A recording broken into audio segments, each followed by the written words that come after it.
Salam sejahtera semua. Hari ini kita akan belajar subtopik 3.2 iaitu memahami daya ke atas konduktor pembawa arus dalam suatu medan magnet dalam bab 3 keelektromagnetan.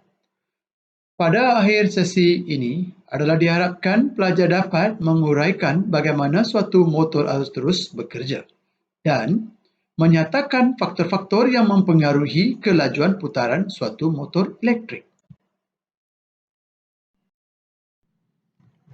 Baik, motor arus terus. Lihat pada gambar aja di sebelah kanan. Yang ini merupakan kipas. Macam manakah kipas ini dapat diputarkan? Ya, jadi kipas ini akan disambungkan kepada satu gegelung, di mana gegelung ini disambungkan kepada commutator dan juga bateri. Jadi kita nak lihat bagaimana motor arus terus ini dapat berfungsi.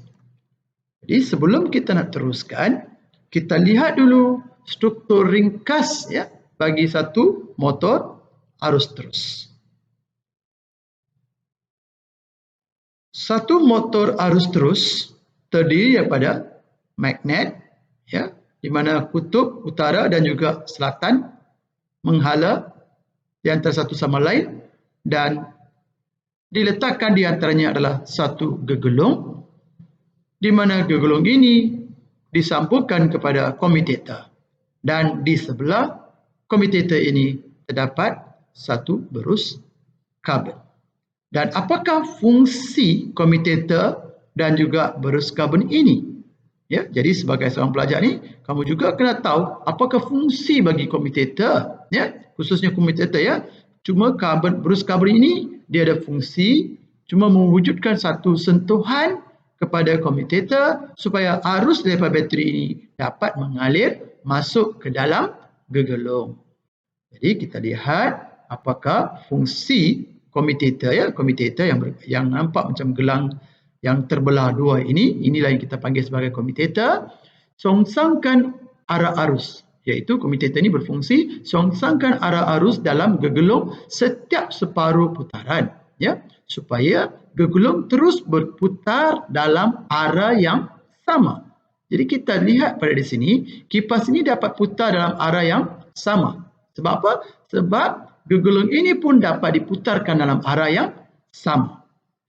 Seterusnya kita lihat pula berus karbon ya, yang ada di sebelah commutator. Jadi fungsi berus karbon ini ialah wujudkan satu sentuhan ya dengan commutator supaya arus daripada bateri dapat memasuki gegelung. Itu adalah fungsi berus karbon.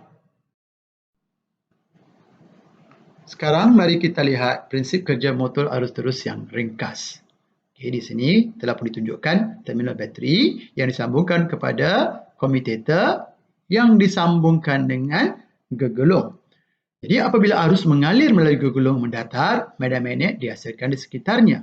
Iaitu di sini ya, apabila arus mengalir dari A ke B dan juga C ke D, di sekelilingnya akan menghasilkan medan magnet. Interaksi antara medan magnet yang dihasilkan oleh arus dan medan magnet bagi magnet kekal akan menghasilkan medan lastik dan dua daya putaran, iaitu medan magnet kekal dan juga medan magnet yang dihasilkan oleh konduktor yang membawa arus ini akan menghasilkan medan lastik dan dua daya putaran, ya, iaitu daya di sebelah AB dan juga CD. Arah daya putaran ini dapat ditentukan dengan menggunakan petua tangan kiri Fleming. Jadi di sini apabila tangan kiri Fleming, kamu akan dapati daya bertindak pada sebelah AB adalah ke atas. Dan juga apabila kamu semak di sebelah CD, dayanya akan bertindak ke sebelah bawah. Maka wujudlah sepasang daya ya, ataupun dua daya putaran, di mana daya ini akan memutarkan gegelung ini ikut arah jam. Seterusnya, apabila gegelung ini terus berputar dan membuat putaran sebanyak 90 darjah, iaitu bahagian AB ini sudah berada pada kedudukan tegak di atas, apa berlaku? Apabila gegelung sampai ke kedudukan tegak, sentuhan di antara berus karbon dan juga komutator di sini terputus. Maka tidak ada daya yang bertindak pada sebelah AB dan juga CD yang berada di sebelah bawah terlindung Tiada daya putaran dihasilkan kerana tiada arus yang mengalir dalam gegelung ini. Tetapi gegelung ini terus berputar terus berputar disebabkan oleh inersia gegelung tersebut. Dan apabila gegelung ini terus berputar dan membuat putaran sebanyak 180 darjah, kamu boleh perhatikan tadi AB berada di sebelah kiri, sekarang AB sudah pun pergi ke sebelah kanan. Jadi AB bila berada di sebelah kiri, daya bertindak ke atas. CD yang berada di sebelah kanan tadi, daya dia bertindak ke sebelah bawah. Sekarang kita lihat, apabila gegelung dalam kedudukan mendatar semula, kedudukan sisi gegelung berubah. Iaitu tadi AB sebelah kiri, CD sebelah kanan, sekarang sisi dia telah pun berubah. Komutator menterbalikkan arus dalam gegelung untuk memastikan daya-daya terhasil pada gegelung memutarkan gegelung dalam arah yang sama. Jadi apabila kamu semak semula dengan menggunakan petua tangan kiri Fleming di sebelah CD, maka kamu akan dapati daya ini masih lagi bertindak ke sebelah atas. Dan sebelah AB pula, dia bertindak ke sebelah bawah, di mana menghasilkan satu kesan putaran ikut jam. Jadi, gegelung masih berputar dalam arah yang sama. Seterusnya, apabila gegelung ini membuat tambahan 90 darjah menjadikan 270 darjah, apa berlaku ialah dia berada dalam keadaan tegak. Sama juga berlaku seperti dalam keadaan nombor 2 tadi, komutator dan juga berus karbon telah pun terputus. Maka arus tidak mengalir.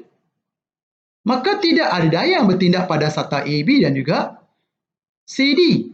Tetapi gegelung ini terus berputar disebabkan oleh inersia gegelung tersebut. Jadi di sini kita lihat proses di atas berulang dan motor terus berputar. Berputar dalam arah yang sama. Berputar dalam arah yang sama.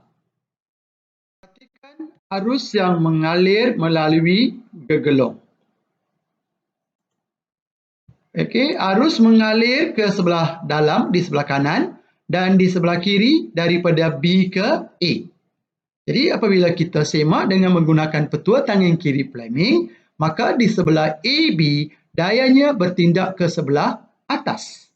Begitu juga di sebelah kanan, bila kita semak, kamu akan dapati arah daya dia adalah bertindak ke sebelah bawah, di mana ianya akan menghasilkan satu kesan putaran ke atas gegelung ini. Kita perhatikannya kesan putaran macam mana. Jadi kamu akan nampak gegelung ini terus berputar dalam arah yang sama. Arah yang sama. Sekarang dia berada dalam kedudukan tegak, maka berus karbon dan juga komutator tidak bersentuhan. Kita nampak di situ dia tidak bersentuhan.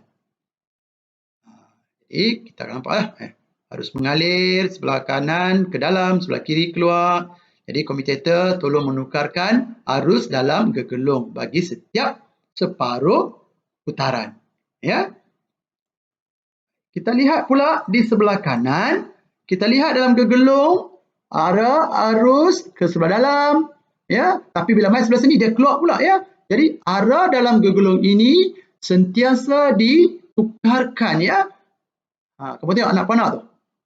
Anak panah sentiasa berubah-ubah, menunjukkan arah arus dalam gegelung berubah-ubah bagi setiap separuh putaran. Walaupun arah arus berubah dalam gegelung, tapi arah putaran tidak berubah. Arah putaran tidak berubah. Sekarang mari kita lihat faktor-faktor yang mempengaruhi kelajuan putaran motor elektrik. Jadi faktor pertama, arus yang mengalir dalam gegelung. Apabila arus yang mengalir dalam gegelung tadi bertambah, menyebabkan daya yang bertindak pada gegelung tadi bertambah. Apabila daya bertambah, kelajuan putaran motor elektrik bertambah. Faktor kedua pula, bilangan lilitan gegelung. Apabila bilangan lilitan dalam gegelung bertambah, maka daya juga bertambah, menyebabkan kelajuan putaran motor elektrik pun bertambah. Dan yang ketiga pula, kekuatan medan magnet. Sekiranya kita menggunakan magnet yang kuat, maka ini akan menyebabkan kekuatan medan magnet bertambah. Pertambahan kekuatan medan magnet akan menyebabkan daya yang bertindak pada gegelung tadi bertambah dan seterusnya menyebabkan kelajuan putaran motor elektrik pun bertambah. Dan yang last sekali ataupun yang terakhir ialah luas permukaan gegelung. Apabila luas permukaan gegelung bertambah, maka daya juga bertambah, menyebabkan kelajuan putaran motor elektrik bertambah. Dan semua faktor-faktor yang menyebabkan kelajuan putaran motor elektrik ini kamu akan belajar dalam subtopik yang berikut ataupun dalam klip video yang berikut. Jadi, itu saja untuk hari ini. Sehingga kita jumpa lagi dalam klip video yang akan datang. Sekian, terima kasih.